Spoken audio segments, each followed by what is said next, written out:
Liberal justices on the Wisconsin Supreme Court voted to create a committee to review its recusal rules. Our Wisconsin State Capitol Bureau Chief Vanessa Kelson listened in on the hours-long public hearing and has the highlights. On Thursday, the court's 4 liberal justices voted in favor of creating the committee. Conservative justices Rebecca Bradley and Annette Ziegler voted against it, and Justice Brian Hagedorn says he's open to conversations.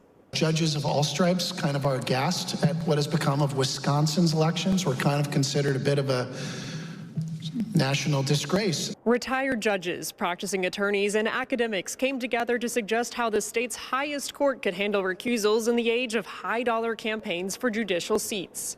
I don't see any burden to the court in dealing with a core issue of credibility. Hagedorn says no current justice on the court has ever recused themselves from cases with ties to campaign donations. Everybody in this court is sitting on cases where hundreds of thousands of dollars or millions of dollars are spent on campaigns. Every single one of us, and has for years. Nobody has recused. Nobody has recused. Currently in Wisconsin, if a justice feels they cannot be impartial, then they are ethically required to recuse themselves from that case.